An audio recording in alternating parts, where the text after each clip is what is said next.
Well, welcome to Dan's ADV, my YouTube channel for all my motorcycle adventures. I'm currently in southwest Missouri on my Ninja 1000 SX. I've never been on this road before, so I'm taking it a little easy.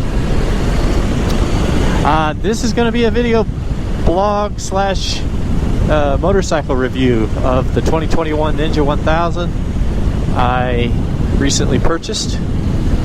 My channel is kind of diverse. I would say the Mist and Flyer would be the closest mainstream channel that I'm similar to, so if you like that kind of content, I'd appreciate a like and subscribe. I've done trip videos of adventure bikes on the BDRs. I've done Greece, done Moab, different ones. But this will actually be my first kind of bike review. So I'd like to start the story with how in the world did I end up on this bike. And to do that, I have to explain that as a hobby, I try and buy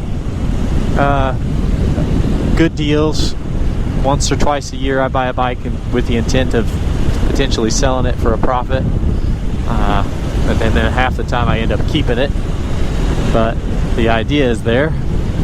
So this winter I found an incredible deal on a CBR 1000RR fireblade and purchased it with the intent of selling it in the spring or the fall. But I ended up really loving the bike. In fact, there's a video of me doing my first ever track day on the bike. I love the power. I love diving into corners. I love accelerating out of corners. It was so much fun. However, to get to roads like this, it takes me a couple-hour drive, typically out of interstate, and it's just not that comfortable, as everyone knows, on a sport bike. I can do it. I've done 6-hour days on the CBR, but it's not something you want to do long term. So that began my journey looking for a true sport touring bike.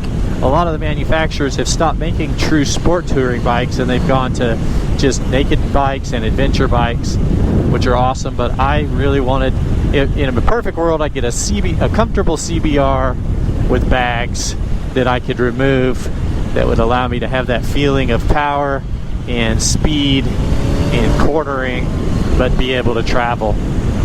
So I started with Honda because Honda is kind of my go-to manufacturer. I have more Hondas than I have of anything else, but they stopped making the VFR in the US, or they stopped importing it, VFR 800, and it really wouldn't have been comparable to the leader bike anyway.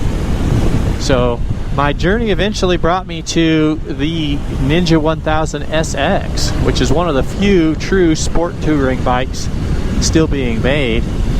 And the more I studied it, it really fit my metric of value. I seem to really like to get a lot for my money when I buy stuff. I don't know why.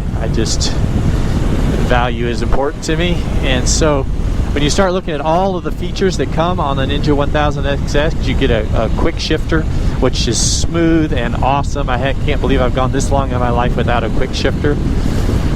Cruise control, an adjustable windshield, integrated hard bags that are key to your key. There's just so many things that come with the cornering ABS and all of the electronics package. I just fell in love with the Ninja 1000. It'll do 150 miles an hour stock out of the box, indicated. It's 140 horse. It's not my CBR, I'll be honest, but it's close, and it's a lot of fun to ride. It's so nimble. It was very comfortable for me. Everybody's different. Not everybody is going to think, oh wow, that's a really comfortable bike, but for me it was. So anyway, that's how I ended up with the Ninja 1000. I'm going to do a walk around at this point and point out some of the key features that you might want to know if you're interested in this bike, some of the things I've done to it, and then I'll probably wrap it up. I'll show you one other cool thing. So in true Missenden Flyer form, we have stopped the ride portion of the video to talk about, do a little walk around, talk about some of the features of this bike in a little more detail. So first let's talk about the two small things that I've added. The SW Motec tank bag, this is the day pack, and also the SW Motec GPS mount with a Zumo 595 GPS. So to remove the tank bag, you pull the strap. Then this is the tank ring, the Pro, that I added. I purchased that off of RevZilla, even though RevZilla said it doesn't fit your bike. Just check the part number on SW Motec, it actually does. And then the 595 pops off. This is the same GPS unit that I use on my Africa Twin and also on my Goldwing. This is the standard 595 cradle bolted to the SW Motec GPS mount, which grabs the two tank bolts here and then makes that scaffolding there. But as you've probably seen in the ride video, the profile is quite nice. It doesn't interfere at all with the view of the dash, and it's right there where you need it. And then I wired this to the accessory plug, which is under here, that is also keyed, so it only applies power when the key is turned, so I'm not draining my battery. So that is the two small modifications that I've made so far. I did go for these factory panniers. They were incredibly hard to get. I called 25 Kawasaki dealers all over the country before I found one that had them in stock. There was no lead time from Kawasaki factory. I've been very happy with the way they work. You turn the key, you can't remove them or open them without the key. When the keys turn, you can open them by pulling this little lever here. They really are quite nice as far as plastic panniers go. They will fit a full face helmet. I've got a Shoei RF 1200 with Cena comms, and no problem fitting that in there. And then to remove them, you pull up on this little lever here, and then you do have to give it kind of a nudge toward the back of the bike, and it comes off.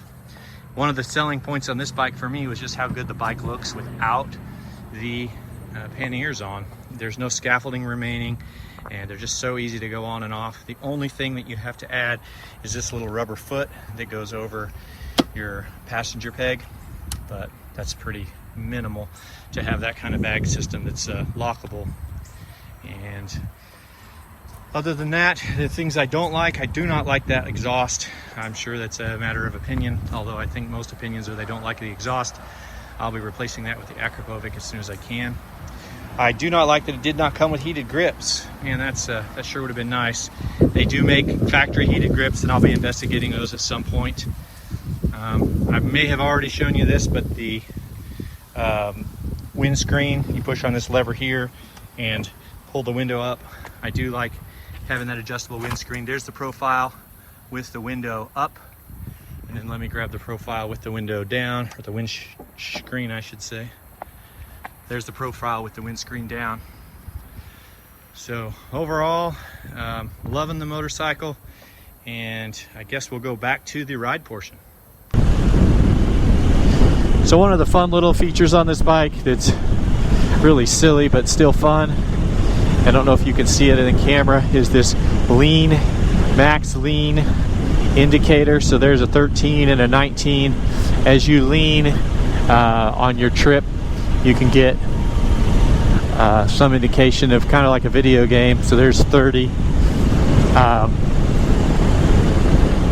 Some indication of what your trip's like. The other cool thing is there's an app, the Kawasaki Ride app. I forget exactly what it's called, but that allows you to record your trips. It shows you on a map what you've done, your times, your max speeds, your lean angles, min and max for that trip.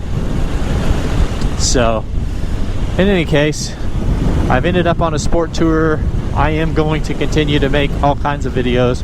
I have other bikes, so if you like this bike review and you want to see more bike reviews, I'd appreciate hearing about it. I am trying to grow the channel, so if you wouldn't mind subscribing, that would be awesome. And we'll see where it goes. Thanks for watching.